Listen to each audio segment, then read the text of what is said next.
بسم اللہ الرحمن الرحیم۔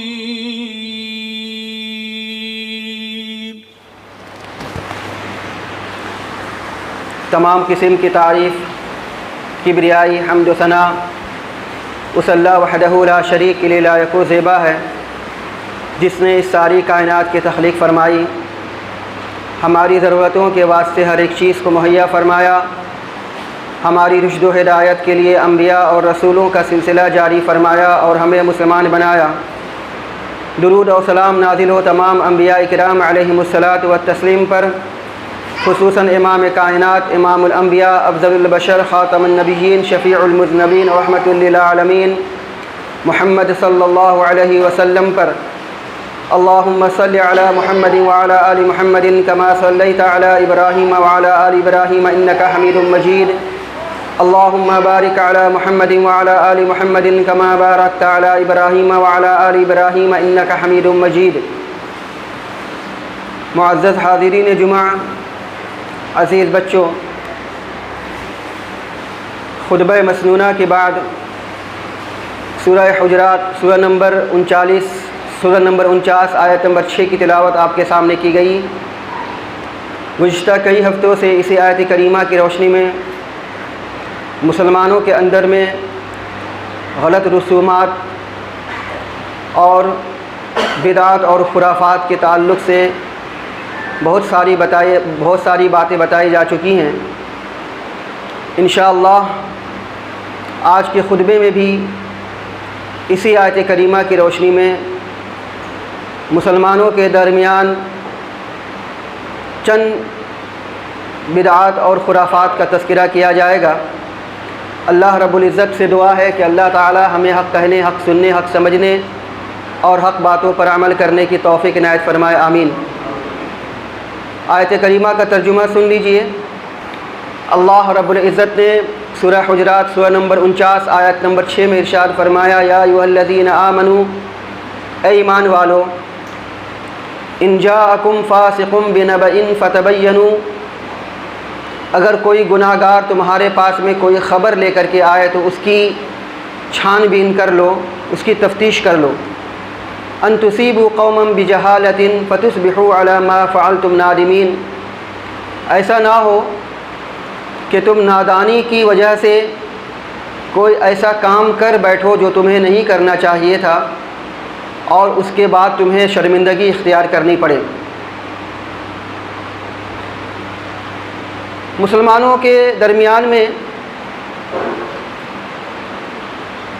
آج بہت سارے بدعات و خرافات اور بہت ساری رسومات جڑ پکڑ چکی ہیں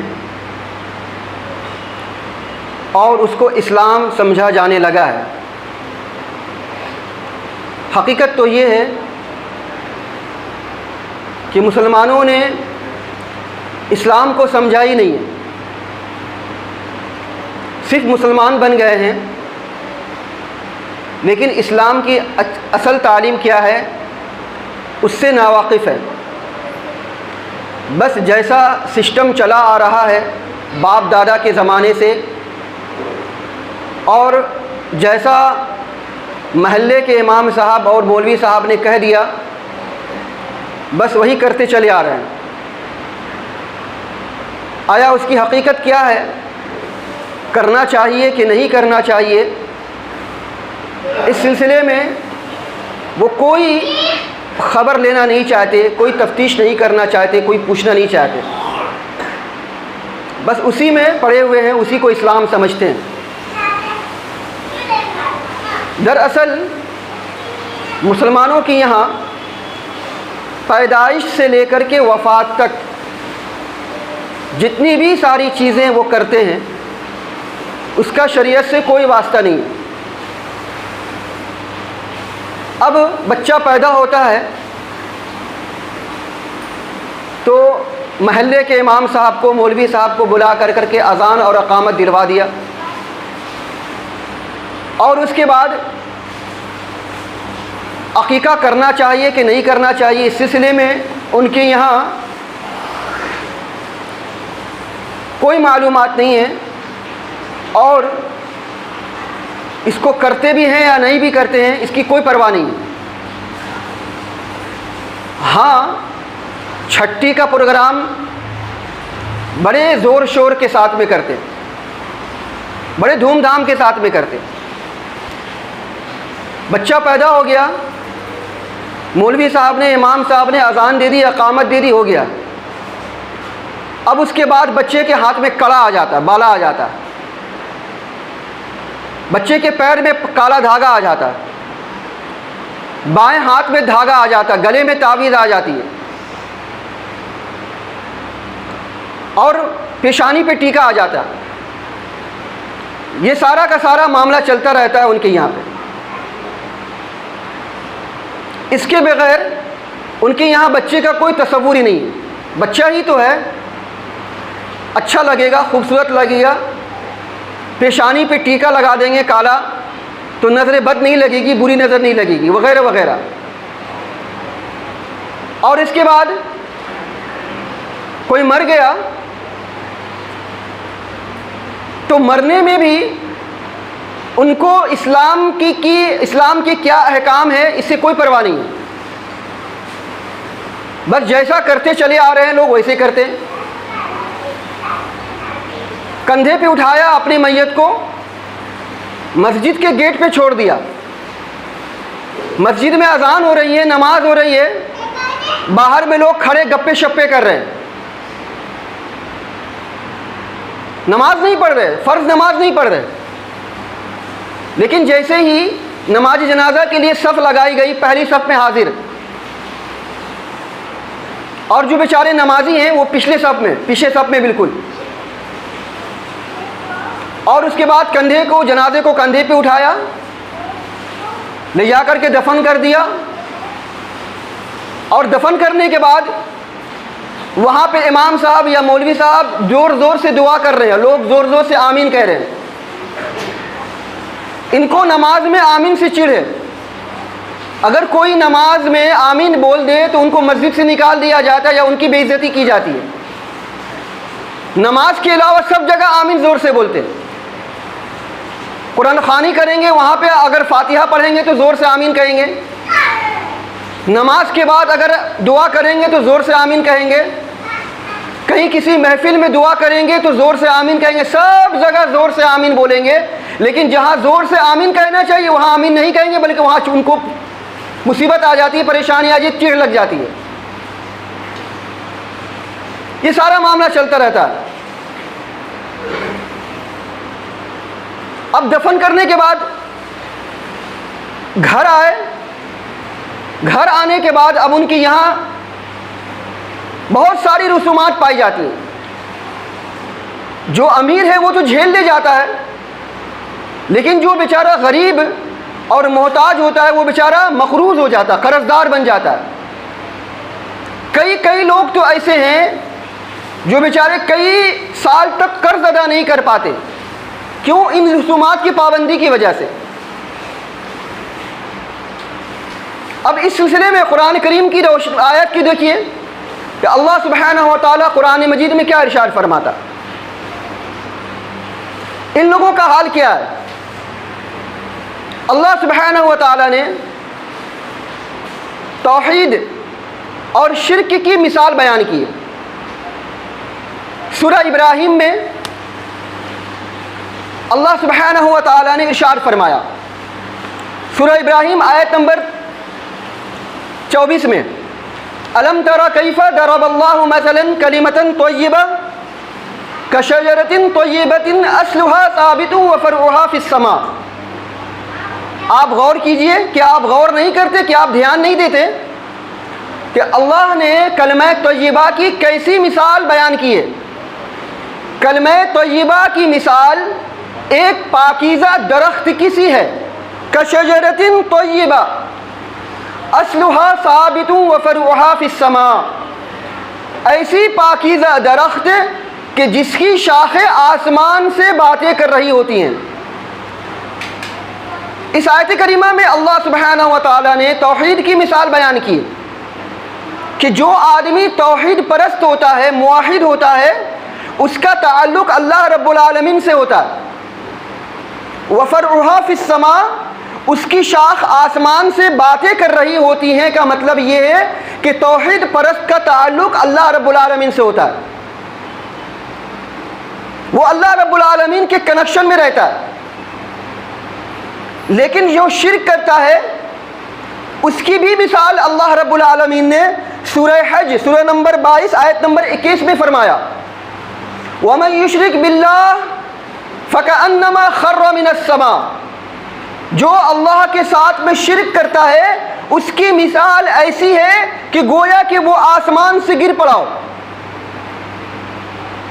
آسمان سے گر پڑنے کا مطلب ہے کہ اس کا اللہ رب العالمین سے کوئی واسطہ نہیں، کوئی کنیکشن نہیں، کوئی تعلق نہیں۔ اب جو آدمی آسمان سے گر جائے اور جس کا اللہ رب العالمین سے کوئی تعلق نہ ہو، جس کا اللہ رب العالمین مددگار نہ ہو، اس کی استھتی، اس کی کیفیت کیا ہوتی ہے اللہ رب العالمین نے آگے بیان فرمایا، فَتَخْطَفُهُ الطَّيْرُ، اس کی کیفیت ایسی ہو جاتی ہے، اس کی درگت ایسی بن جاتی ہے کہ ایک چڑیا بھی اس کو اپنی چونچ سے پکڑ کے لے کے اڑ جاتا، اتنا بے وزنی، اتنا ہلکا، اتنا بے وقعت ہو جاتا ہے، اس کی کوئی حیثیت نہیں ہوتی ہے، اتنا بے وزنی ہو جاتا ہے کہ اس کو ایک پرندہ بھی اپنی چونچ میں پکڑ کے لے کے چلا جاتا۔ اور اللہ رب العالمین نے آگے بیان کیا، او تہوی بہ الریح فی مکان سحیق، بلکہ اس سے بھی گھٹیا ہو جاتا، اس سے بھی خراب حالت اس کی ہو جاتی ہے کہ ایک ذرا سی ہوا چلتی ہے، جس طریقے سے ایک ہوا ایک کاغذ کو اڑا کر کے کہیں دور دراز پہ لے کے چلی جاتی ہے، اسی طریقے سے اس گرے ہوئے انسان کو ایک ہوا چلتی ہے اور ہوا اڑا کر کے لے کے چلی جاتی ہے، اس کی کوئی حقیقت نہیں ہے، کیونکہ یہ اللہ رب العالمین کے ساتھ میں شرک کرتا ہے۔ اور اللہ رب العالمین نے سورہ نساء میں آیت نمبر 116 میں ارشاد فرمایا، وَمَن يُشْرِكْ بِاللَّهِ فَقَدْ ضَلَّ ضَلَالًا بَعِيدًا، جو اللہ کے ساتھ میں شرک کرتا ہے وہ گویا کہ بہت دور کی گمراہی میں مبتلا ہے۔ اس کو اگر آپ سمجھانے کے لیے جائیں گے تو کہے گا یہ وہابی ہے، اس کی بات مت سنو، یہ محمد صلی اللہ علیہ وسلم کو نہیں مانتا، ان کا قرآن الگ، ان کی تفسیر الگ، ان کی جماعت الگ وغیرہ وغیرہ لوگوں کو پٹی پڑھائی جاتی ہے، جبکہ قرآن کریم میں اللہ فرماتا ہے کہ یہ بہت دور کی گمراہی میں مبتلا ہے۔ اللہ رب العالمین نے اگر ان کے ساتھ میں بھلائی کا ارادہ کیا تو شاید یہ حق پر آ جائیں، لیکن ایمان والوں کی ذمہ داری یہ ہے کہ چاہے یہ کتنی بھی گمراہی میں مبتلا ہوں، آپ کی ذمہ داری یہ ہے کہ کم از کم آپ ان تک حق بات پہنچا دیں، دین کی اصل بات، جو بنیادی بات ہے وہ پہنچا کر کے آپ بری ذمہ ہو جائیں۔ قرآن کریم میں اللہ فرماتا ہے وَمَا عَلَيْنَا إِلَّا الْبَلَاغُ الْمُبِينُ، میری ذمہ داری یہ ہے کہ ہم آپ تک صرف حق بات کو پہنچا دیں، واضح دلائل کے ساتھ میں کھلم کھلا پہنچا دے۔ تو اللہ رب العالمین نے فرمایا کہ جو لوگ اللہ کے ساتھ میں شرک کرتے ہیں گویا کہ وہ آدمی بہت دور کی گمراہی میں۔ اب چونکہ یہ لوگ اللہ رب العالمین کے ساتھ میں شرک کرتے ہیں لہذا جو سمجھ میں آتا کرتے ہیں، ان کو یہ نہیں سمجھ میں آتا کہ یہ شرک کے کام ہیں، یہ خرافات والے کام ہیں، یہ گمراہی والے کام ہیں، یا آیا ثواب والے کام ہیں، اس کو ثواب سمجھ کے کرتے ہیں۔ قرآن اللہ کے رسول صلی اللہ علیہ وسلم نے ارشاد فرمایا صحیح بخاری حدیث نمبر 71 میں، وَمَن يُرِدِ اللَّهُ بِهِ خَيْرًا يُفَقِّهُ فِي الدِّينِ، اللہ جس کے ساتھ میں بھلائی کا ارادہ کرتا ہے اس کو دین کی سمجھ دیتا ہے۔ اس کا مطلب یہ ہے کہ جن کے پاس میں دین کی سمجھ نہیں ہے اللہ سبحانہ و تعالیٰ اس کے ساتھ میں بھلائی نہیں کرنا چاہتا، یا اللہ رب العالمین نے اس کو خیر سے دور کر دیا ہے، اسی وجہ سے اس کو دین کی سمجھ نہیں ہے اور وہ دین کی سمجھ حاصل کرنا بھی نہیں چاہتا۔ بس جو لوگوں نے کہہ دیا، جو امام صاحب نے، مولوی صاحب نے کہہ دیا، جو باپ دادا سے پرمپرا چلی آ رہی ہے بس کرتے ہوئے چلے آ رہے ہیں، اسی کو دین کی سمجھ نہیں ہے۔ ایک مسلمان کی ذمہ داری یہ بنتی ہے کہ دین کی سمجھ حاصل کرے، اور دین کی سمجھ وہی حاصل کرے گا جن کو اللہ رب العالمین محبت کرتے ہیں جن سے، اور جن کو اللہ سبحانہ و تعالیٰ خیر کا ارادہ کرتے ہیں۔ اب یہ لوگ ہیں، ان کا معاملہ دیکھ لیجئے کہ جیسے اپنے میت کو دفن کر کے آئے، دفن کرنے کے آنے کے بعد اب یہاں معاملہ یہ ہوتا ہے کہ کسی کے گھر میں انتقال ہو گیا، کسی کے گھر میں انتقال ہو گیا، میت پڑی ہوئی ہے، مسجد سے مدرسہ سے کرائے کے حافظ صاحب کو بلایا اور بلا کر کے میت کی سرہانے میں سورہ یاسین کی تلاوت ہو رہی ہے۔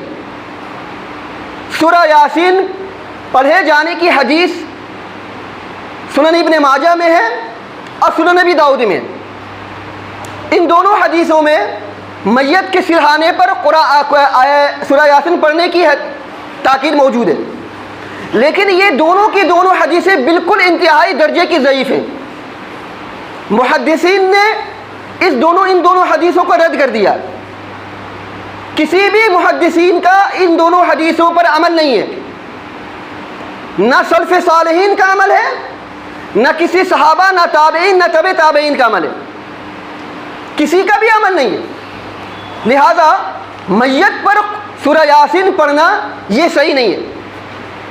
لیکن ہمارے معاشرے میں یہ دیکھا تھا کہ چلا آ رہا ہے کہ جیسے ہی میت ہوا، کرائے کے حافظ صاحب کو بلایا، ان کی سرہانے میں سورہ یاسین پڑھا اور حافظ صاحب کا مٹھی گرم کیا، چلتے بنے۔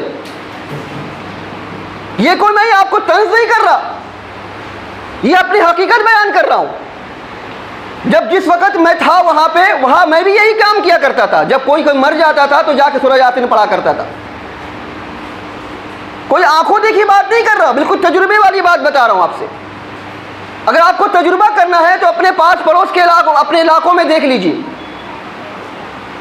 اب معاملہ یہ ہوا کہ میت کو دفن کر دیا، دفن کرنے کے بعد آئے، تیجا ہو رہا ہے، چہارم ہو رہا ہے، ساتویں ہو رہی ہے، 10ویں ہو رہی ہے، 40واں ہو رہا ہے، اور اس کے بعد برسی ہو رہی ہے۔ زندہ تھا تو ہیپی برتھ ڈے منایا، اور مر گیا تو برسی منائی جا رہی ہے۔ یہ معاملہ ہمارے میت کے ساتھ میں چل رہا۔ میت کے حق میں کیا کرنا چاہیے کسی کو بھی نہیں پتا، بیٹے کو نہیں پتا، باپ کو نہیں پتا، بھائی کو نہیں پتا، بہن کو نہیں پتا کہ جب ہمارے گھر میں کسی کی میت ہو جائے تو اپنے میت کے حق میں کرنا کیا چاہیے۔ اب جو اصل حقیقت ہے اس کو کوئی جانتا نہیں ہے۔ حقیقت کیا ہے؟ اللہ کے رسول صلی اللہ علیہ وسلم نے کیا ارشاد فرمایا؟ چنانچہ ابو داؤد کی حدیث ہے، حدیث نمبر 3221، 3221۔ اللہ کے نبی صلی اللہ علیہ وسلم کا معمول یہ ہوتا تھا کہ جب کسی میت کو دفن کر دیتے تھے تو دفن کرنے کے بعد اپنے اصحاب کرام رضی اللہ تعالی عنہم اجمعین سے کہا کرتے تھے، استغفروا لاخیکم، اپنے بھائی کے لیے استغفار کرو، اپنے بھائی کے لیے استغفار کے لیے دعا کرو، مغفرت کی دعا، اپنے بھائی کی مغفرت کے لیے دعا کرو۔ واسألوا له بالتثبیت فإنه الآن يسأل، اللہ کے نبی صلی اللہ علیہ وسلم ارشاد فرماتے ہیں کہ ابھی اور اس کے لیے ثبات قدمی کے لیے اللہ رب العالمین سے سوال کرو، اس کے لیے ثبات قدمی کا اللہ رب العالمین سے سوال کرو، اس لیے کہ ابھی اس سے سوال کیا جانے والا ہے۔ اللہ کے رسول صلی اللہ علیہ وسلم نے کیا فرمایا؟ دفن کرنے کے بعد میت کے وہاں پہ قبر کے پاس میں کھڑے ہو کر کے اپنے بھائی کے لیے استغفار کرنی چاہیے، مغفرت کی دعا کرنی چاہیے، اور ابھی جو آپ ہم سب واپس چلے جائیں گے تو منکر نکیر آ کر کے اس سے سوال کریں گے، تو منکر نکیر کے سوالوں کا جواب صحیح دے لے جائے اور یہ ثابت قدم رہے، اس کے لیے اللہ کے نبی صلی اللہ علیہ وسلم نے اپنے اصحاب کرام سے کہا دعا کرو۔ لیکن ہمارے یہاں کوئی نہیں کرتا، چاہے میت کے رشتہ دار ہوں، چاہے بیٹے ہوں، چاہے بھائی ہوں، میت کو دفن کیا، زور سے دعا پڑھا، آمین آمین بولا، چلتے بنے، ہو گئی مغفرت۔ اب میت کے قبر کے پاس میں کھڑے ہو کر کے کتنی دیر تک دعا کرتے رہنا چاہیے؟ صحیح مسلم کی حدیث ہے، مشکات المصابیح کی روایت ہے، 1716 نمبر کی حدیث ہے صحیح مسلم کے حوالے سے۔ عمرو بن عاص رضی اللہ تعالی عنہ جب ان کی میت ہو رہی تھی، جب وہ نزع کے عالم میں تھے، ان کی سانس اکھڑ رہی تھی، تو انہوں نے اپنے بیٹوں کو بلایا اور اپنے بیٹوں سے کہا کہ جب تم مجھے دفن کر چکو اور مجھ پر مٹی ڈال لو تو پھر اتنی دیر تک میری قبر کے گرد کھڑے رہنا جتنی دیر میں اونٹ ذبح کر کے اس کا گوشت تقسیم کیا جاتا ہے۔ مجھے دفن کرنے کے بعد میری قبر کے پاس میں اتنی دیر کھڑے رہنا کہ جتنا ایک اونٹ کو ذبح کر کے اس کا گوشت تقسیم کر دیا جاتا۔ اب اونٹ کو ذبح کر کے اس کو بنانے میں، اس کا بوٹی کرنے میں اور اس کو گوشت تقسیم کرنے میں کتنا وقت لگے گا آپ اپنے ذہن میں تصور کر لیجئے، بیٹھا لیجئے، کم از کم 1 گھنٹہ۔ عمرو بن عاص رضی اللہ تعالیٰ عنہ اپنے بیٹے سے وصیت کر رہے ہیں کہ اونٹ کے گوشت تقسیم کرنے تک کے وقت تک میری قبر کے پاس میں کھڑے رہنا اور میرے لیے دعا کرنا۔ ہمارے یہاں معاملہ کیا ہے کہ ہم کتنی دیر تک اپنے میت کے قبر کے پاس میں کھڑے رہتے ہیں، چاہے باپ ہو، بھائی ہو، ماں ہو، بہن ہو، کوئی بھی ہو، کتنی دیر تک کھڑے رہتے ہیں آپ اندازہ لگا لیجیے۔ یہی وجہ ہے زندگی بھر 40واں کر رہے ہیں، چہارم کر رہے ہیں، برسی کر رہے ہیں، جہاں دعا کرنے کا رسول اللہ صلی اللہ علیہ وسلم نے اور اصحاب کرام نے حکم دیا وہاں نہیں کر رہے ہیں، جہاں میت کو فائدہ پہنچتی ہے وہ نہیں کر رہے ہیں، جہاں نہیں فائدہ پہنچتی وہ کر رہے ہیں۔ تو فرماتے ہیں عمرو بن عاص رضی اللہ تعالیٰ عنہ کہ یہاں تک کہ میں تمہاری وجہ سے خوش اور پرسکون ہو جاؤں اور میں جان لوں کہ میں اپنے رب کے بھیجے ہوئے فرشتوں کو کیا جواب دیتا ہوں، قاصدوں کو کیا جواب دیتا ہوں۔ یعنی اتنی دیر تک کھڑے رہ کر کے میرے لیے دعا کرنا کہ میں مطمئن ہو جاؤں کہ ابھی جو میرے پاس میں فرشتہ آئے گا اور مجھ سے جو سوال کرے گا میں اس کے سوال کا جواب آسانی سے دے سکوں۔ یعنی فرشتوں کے سوالات کا جواب دینا میرے لیے آسان ہو جائے، اتنی دیر تک میرے لیے دعا کرو۔ لیکن ہمارے یہاں معاملہ کیا ہے؟ ہمارے یہاں معاملہ اس کے الٹا ہے۔ اب معاملہ یہ ہے کہ کسی کے گھر میں آگ لگی ہے، آگ نے اس کے گھر کو جلا کر کے خاکستر کر دیا، پورا گھر تباہ ہو گیا، راکھ ہو گیا۔ 3 دن کے بعد آپ بالٹی لے کر کے اس کو بجھانے کے لیے جا رہے ہیں، 4 دن کے بعد، 7 دن کے بعد بالٹی لے کر کے اس کے گھر میں آگ لگی ہے، بجھانے کے لیے جا رہے ہیں۔ اللہ کے نبی صلی اللہ علیہ وسلم فرماتے ہیں کہ جب لوگ اپنے میت کو دفن کرنے کے بعد اس کو چھوڑ کے چلے جاتے ہیں اور جو قبر میں مردہ سویا ہوا ہے میت، وہ جوتوں کی آخری آواز سن لیتا ہے، اس کے بعد سے وہاں اس کا حساب و کتاب کا معاملہ شروع ہو جاتا ہے۔ اب بیچارہ کس حالت میں ہے پتہ نہیں، آیا فرشتوں کے سوالات کا صحیح سے جواب دیا کہ نہیں دیا، ثابت قدم رہا کہ نہیں رہا، دعا کر رہے ہیں تیجا میں، دعا کر رہے ہیں چہارم میں، دعا کر رہے ہیں 7ویں میں، 10ویں میں، 40ویں میں اور برسی میں۔ وہی معاملہ ہوا نا کہ گھر کو آگ لگ گئی، 3 دن کے بعد بجھانے جا رہے ہیں۔ ہمیں چاہیے کہ جیسے اپنے میت کو ہم نے دفن کیا اس کے لیے دعا کا سلسلہ شروع ہو جانا چاہیے۔ اللہ کے نبی صلی اللہ علیہ وسلم ارشاد فرماتے، صحیح مسلم کی روایت، ان الانسان اذا مات انقطع عنہ عملہ، انسان جب مر جاتا ہے تو اس کا عمل ختم ہو جاتا ہے، الا من 3، لیکن 3 چیزیں ایسی ہیں کہ مرنے کے بعد بھی اس کو ثواب ملتی رہتی ہے۔ اس میں سے ایک یہ ہے ولد صالح یدعو لہ، کہ اپنے پیچھے نیک اولاد کو چھوڑ کے جائے، وہ نیک اولاد اس کے حق میں دعا کرے۔ اس روایت سے پتہ چلا کہ جیسے ہی میت ہو جائے میت کے استغفار کے لیے دعا شروع کر دینا چاہیے۔ لیکن ہمارے یہاں معاملہ یہ ہے کہ 3 دن کے بعد تیجا اور چہارم میں قرآن خوانی ہو رہی ہے، محلے کے مدرسہ کے حافظ صاحب آئے اور آ کر کے باقاعدہ قرآن کریم پڑھی جا رہی ہے۔ اب جتنا ختم ہوگا، 1 ختم، 2 ختم، 3 ختم، 4 ختم، جتنا ختم ہوگا میت کو اتنا فائدہ پہنچے گا۔ اب ختم کرنے کے بعد، قرآن مکمل کرنے کے بعد، اب 1 گھنٹے میں تو ختم ہوتا ہے یا 2 گھنٹے میں قرآن مکمل ہو جاتا، ختم ہو جاتا، 4 ختم ہو جاتا، 4 5 6 ختم ہو جاتا۔ اب ختم ہونے کے بعد حافظ صاحب دعا کرتے ہیں، کس کے نام سے بخشش ہوگی؟ فلاں بن فلاں کے نام سے بخشش ہوگی۔ حافظ صاحب اس قرآن کریم کی آیات کو پڑھ کر کے مردوں کو بخش دیتے، مردوں کو بخش دیا جاتا۔ قرآن کریم کی آیت، نعوذ باللہ، قرآن اسی وجہ سے آیا ہے کہ مردوں کو بخشا جائے۔ قرآن مردہ دلوں کو زندہ کرنے کے لیے آیا تھا، لیکن انہوں نے مردوں پر قرآن پڑھنا شروع کر دیا۔ اسلام کو نہیں سمجھا یا دین کی سمجھ ہی نہیں ہے۔ تو اب معاملہ یہ ہے کہ چاہے شرابی ہو، چاہے اپنی زندگی میں ظلم و ستم کیا ہو، چاہے کچھ بھی کیا ہو، سود کھایا ہو، حرام کمایا ہو، کچھ بھی کیا ہو، مولانا صاحب زندہ باد، تیجا ہوگا، چہارم ہوگا، 40واں ہوگا، برسی ہوگی، حافظ صاحب، امام صاحب آ کر کے قرآن کریم کی آیت پڑھ کر کے ہمارے نام کی بخشش ہو جائے گی۔ کیا کرنا ہے؟ کچھ کرنا نہیں ہے، بخشائش زندہ باد۔ یہ معاملہ چلتا رہتا ہے ہمارے سماج میں، بہت تلخ حقیقت ہے۔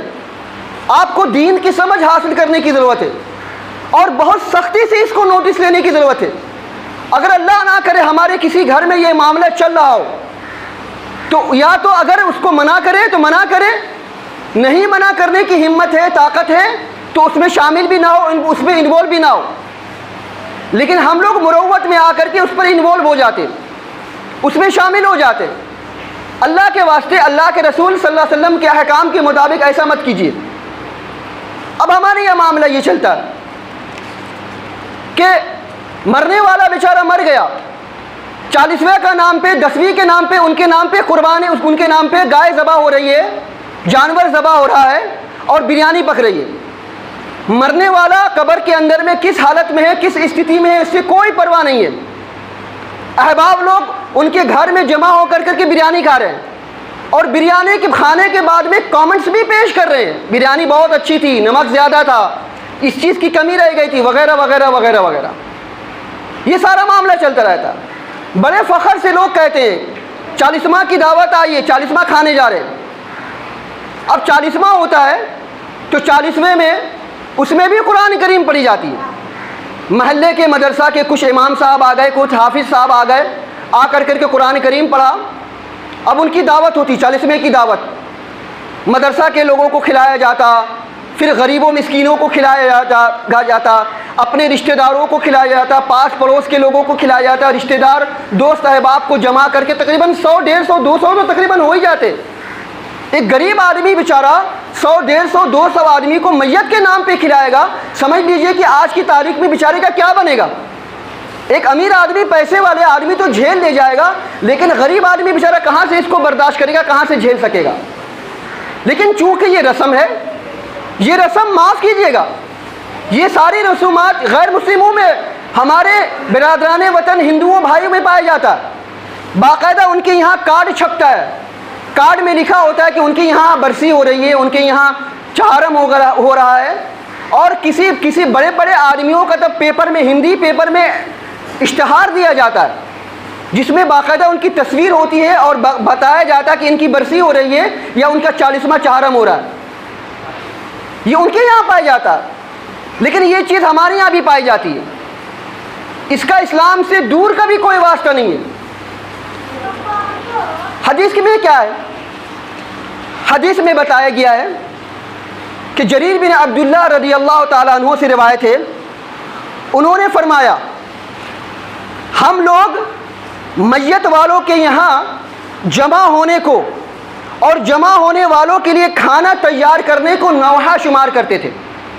یعنی جس طرح سے نوحہ یہ جاہلیت کی رسم ہے، نوحہ جس طریقے سے اسلام میں اس کا کوئی تصور نہیں ہے، جس طریقے سے نوحہ اسلام کے اندر میں بالکل خراب اور معیوب سمجھا جاتا ہے، اسی طریقے سے میت والوں کے یہاں، میت کے گھر والوں کے یہاں جمع ہو کر کے کھانا کھانا، یہ ہم لوگ ایسا سمجھتے تھے، معیوب سمجھتے تھے۔ صحابہ کرام اس کو معیوب سمجھتے تھے۔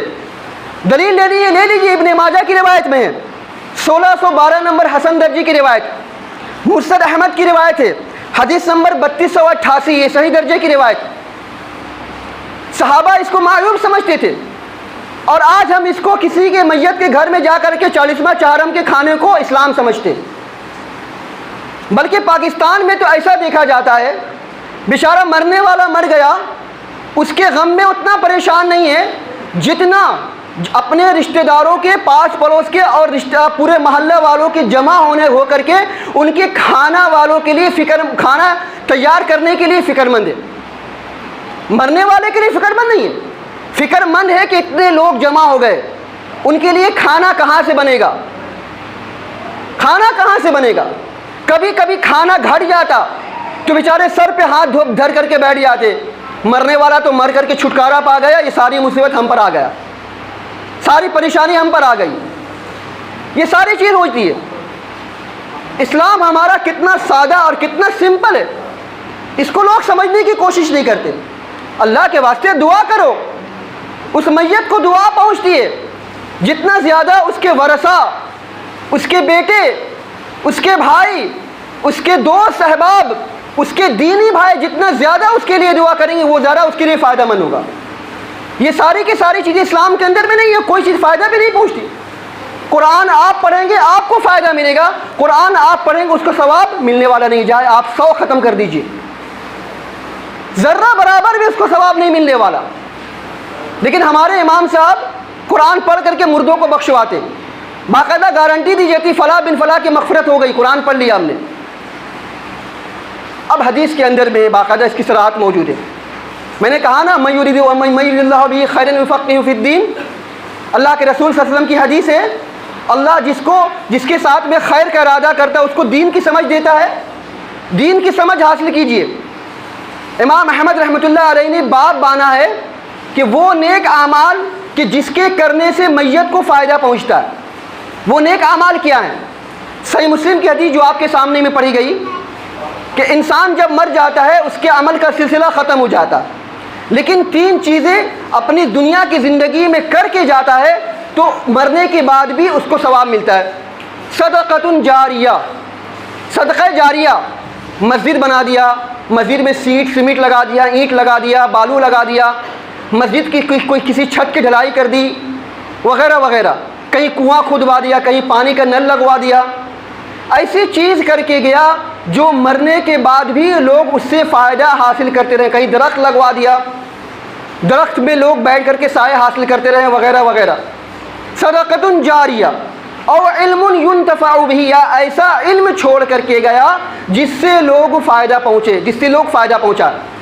مثال کے طور پر کسی کو دین سکھلا کے گیا، کسی کو علم سکھا کے گیا، کسی کو قرآن پڑھا کر کے گیا، وہ قرآن پڑھے گا تو مرنے کے بعد بھی اس کو ثواب ملتا رہے گا۔ مسجد میں قرآن رکھ دیا، مسجد میں دینی کوئی کتابیں رکھ دی، حدیث کی کتابیں رکھ دی، کسی کو دین کی کوئی باتیں بتلا دی، یہ ساری چیزیں مرنے کے بعد بھی اس کو فائدہ ملتا رہتا ہے۔ او ولد صالح یدعو لہ، یا اپنی زندگی میں نیک اولاد چھوڑ کے گیا، وہ نیک اولاد اس کے لیے کیا کرتی ہے، دعا کرتی ہے۔ یہ 3 چیزیں ہیں۔ اور باقاعدہ امام احمد رحمۃ اللہ علیہ نے باب بانا کہ وہ اعمال صالحہ کہ جن کا ثواب مرنے والے کو تک پہنچتا ہے، وہ کیا عمل ہے؟ چنانچہ ایک روایت ہے، سعد بن عبادہ رضی اللہ تعالی عنہ کی ماں کا انتقال ہو گیا، اور سعد بن عبادہ رضی اللہ تعالیٰ عنہ ماں کی انتقال کے وقت موجود نہیں تھے۔ آئے رسول اکرم صلی اللہ علیہ وسلم کے پاس میں اور کہا کہ اے اللہ کے نبی صلی اللہ علیہ وسلم، میری ماں وفات پا چکی ہے جبکہ میں موجود نہیں تھا، کیا میں اپنی ماں کی طرف سے صدقہ کروں؟ آپ صلی اللہ علیہ وسلم نے فرمایا کہ ہاں۔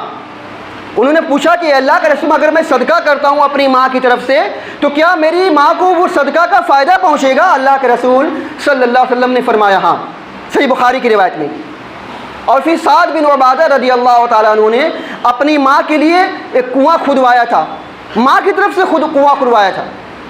تو اس سے یہ پتہ چلا کہ جو آدمی مر جائے اس کے ورثہ اس کے نام پہ صدقہ و خیرات کر دیں، یا اس کے نام پہ کنواں کھدوا دیں، یا اس کے نام پہ کسی مسجد کی تعمیر میں حصہ لے لیں، تو انشاءاللہ اس کی میت تک فائدہ پہنچے گا، میت کو ثواب ملے گا۔ لیکن یہ قرآن کریم پڑھوانا اور اس کے علاوہ پھر قرآن خوانی کروانا، تیجا 40واں چہارم کرانا، یہ اس کا اسلام سے کوئی دور کا بھی واسطہ نہیں ہے۔ لہذا اہل اسلام کو، مومنوں کو چاہیے کہ ان کاموں سے اپنے آپ کو باز رکھیں۔ ان کاموں سے اپنے آپ کو بات رکھیں۔ اور بھی بہت ساری خرافات ہوتی ہیں، انشاءاللہ کبھی کسی موقع پہ آپ کو اسی آیت کریمہ کی روشنی میں بتائی جائیں گی۔ آپ کو چاہیے کہ جتنی آپ کو تک باتیں پہنچ رہی ہیں دین اور اسلام کے حوالے سے، اس پر عمل کرنے کی کوشش کیجیے، جا کر کے اپنے گھر والوں کو بتلائیے، سمجھائیے، اپنے رشتہ دار، اپنے دوست احباب، اپنے پاس پڑوس والوں کو بتلائیے، اس لیے کہ آپ تک یہ بات پہنچ چکی ہے۔ اب آپ کی ذمہ داری بنتی ہے کہ آپ اس کو دوسروں تک فارورڈ کرنے کی کوشش کریں۔ اللہ تعالیٰ سے دعا ہے اللہ سبحانہ و تعالیٰ ہم سبوں کو صحیح معنوں میں اسلام کو سمجھنے کی توفیق عطا فرمائے۔ الہ العالمین ہم تمام مسلمانوں کو صدق کے دل سے توبہ کرنے کی توفیق عطا فرمائے۔ الہ العالمین ہم لوگوں کو صحیح معنوں میں دین اور اسلام کو سمجھنے اور سمجھ کر اس پر عمل کرنے کی توفیق عطا فرما۔ الہ العالمین ہم میں جو بیمار ہیں انہیں شفاء کاملہ عاجلہ عطا فرما، جو پریشان حال ہے ان کی پریشانیوں کو دور فرما، جو قرض دار ہیں انہیں قرضہ ادا کرنے کے اسباب مہیا فرما۔ الہ العالمین جو رزق حلال کے لیے جد و جہد کر رہے ہیں الہ العالمین تو ان کی جد و جہد میں کامیابی عطا فرما۔ الہ العالمین جو بچے اور بچیاں امتحانات دے رہے ہیں ان کی امتحانات میں کامیابی عطا فرما۔ الہ العالمین جو اپنے بچے اور بچیوں کے رشتوں کے سلسلے میں پریشان ہیں الہ العالمین تو ان سب کی مدد فرما۔ دنیا کے اندر میں جہاں جہاں کہیں مسلمان پریشان ہیں الہ العالمین تو ان سب کی مدد فرما۔ الہ العالمین ہمارے مدارس، ہماری مساجد، ہمارے ائمہ، ہمارے علماء، ہمارے حفاظ اور ہمارے دعات کی حفاظت فرما۔ الہ العالمین ہمارے مسلمان بچے اور بچیوں کی حفاظت فرما۔ الہ العالمین ہمارے وطن عزیز کی حفاظت فرما۔ الہ العالمین جب تک ہم جئیں کتاب اللہ اور سنت رسول اللہ صلی اللہ علیہ وسلم پر عمل کرتے ہوئے جئیں، اور جب ہمارا خاتمہ ہو انہی دونوں پر عمل کرتے ہوئے ہمارا خاتمہ ہو۔ اقول قولی ھذا واستغفر اللہ لی ولکم ولسائر المسلمین وآخر دعوانا الحمد للہ رب العالمین۔